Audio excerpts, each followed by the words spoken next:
اکثر لوگوں کا جو کھانا کھانے کا طریقہ ہے وہ غلط ہے، کیونکہ آقا علیہ السلام کے خلاف جتنے بھی طریقوں سے آپ کھانا کھائیں تو وہ کھانا نہ آپ کے جسم میں لگے گا، نہ ہی آپ کو اس کھانے کا کوئی صحیح فائدہ آپ کو حاصل ہوگا۔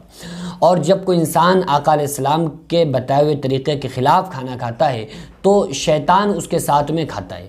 ایک حکایت یاد آ گئی، میرے والد بتایا کرتے ہیں کہ ایک بزرگ کو ایک شیطان ملا اور وہ بہت ہی طاقتور، مضبوط، موٹا، تازہ لحم سہم اور خوبصورت بال اور خوبصورت پلکیں۔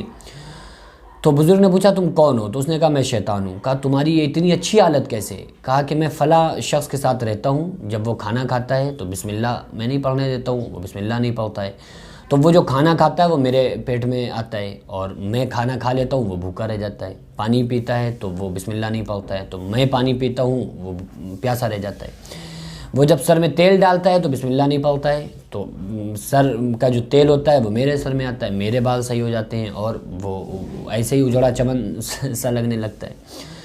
اور ایک دوسرا شیطان ملا، وہ بہت زیادہ کمزور اور بالکل لت پت کھانکڑ کی طرح تھا۔ تو اس سے کہا کہ بھائی تم کس کے ساتھ رہتے ہو؟ اس نے کہا کہ میں جس کے ساتھ رہتا ہوں وہ ایک نیک بندہ ہے، جب کھانا کھاتا ہے تو بسم اللہ پڑھتا ہے، تو لہٰذا وہی کھاتا ہے، میرے پیٹ میں نہیں آتا ہے، مجھے کوئی فائدہ نہیں ملتا اس کے کھانے سے۔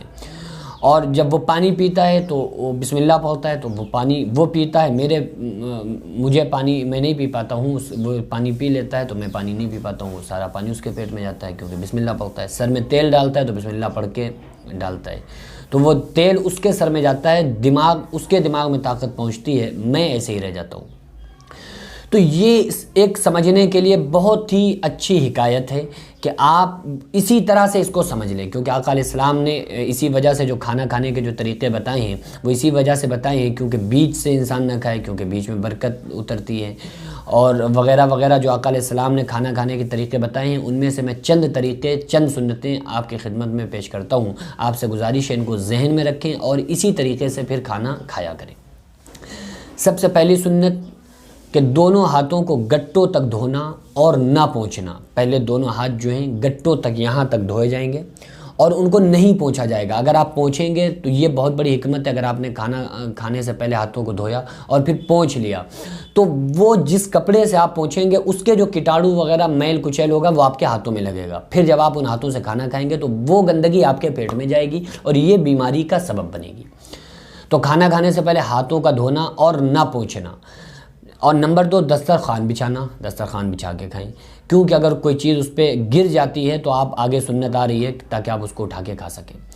نمبر 3، بسم اللہ وعلی برکت اللہ پڑھنا، بسم اللہ پڑھ کے کھانا کھانا۔ نمبر 4، دائیں ہاتھ سے کھانا، بائیں ہاتھ سے ہرگز نہ کھانا، سیدھے ہاتھ سے کھانا کھایا جائے، الٹے ہاتھ سے نہ کھایا جائے۔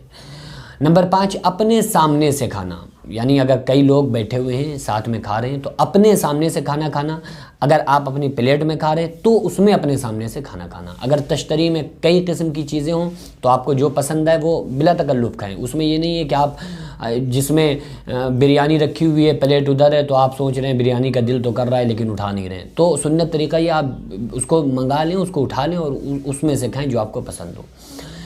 3 انگلیوں سے کھانا، یہ بھی سنت ہے، 3 انگلیوں سے اور 1 انگوٹھے سے، ایک چنگلی کو چھوڑ دیں، 3 انگلی اور 1 انگوٹھے سے کھانا کھانا، یہ سنت ہے۔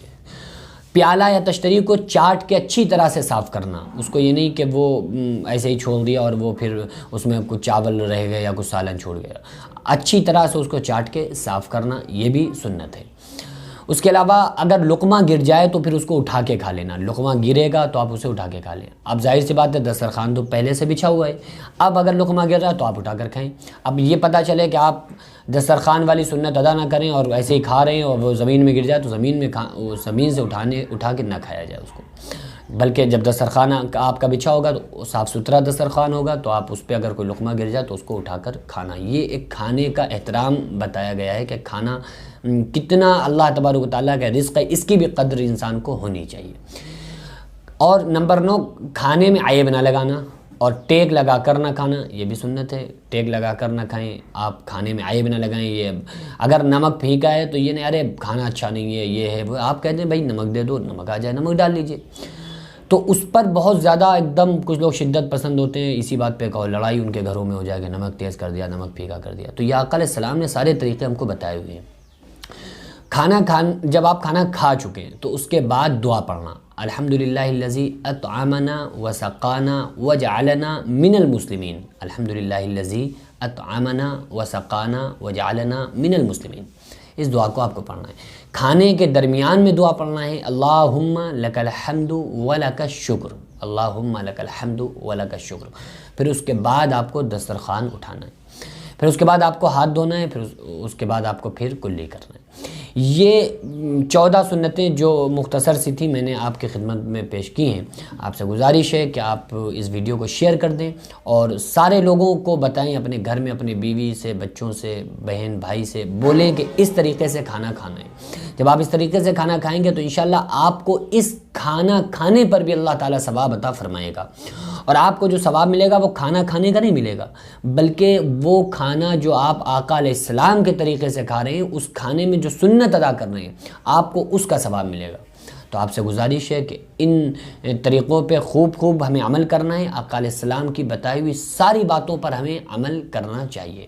دعا کریں اللہ تبارک و تعالیٰ میں اور آپ کو آقا علیہ السلام کی تمام باتیں بتائی ہوئی تمام سنتوں پر ہم سارے لوگوں کو عمل کرنے کی توفیق عطا فرمائے۔ وما علینا الا البلاغ۔ السلام علیکم ورحمۃ اللہ وبرکاتہ۔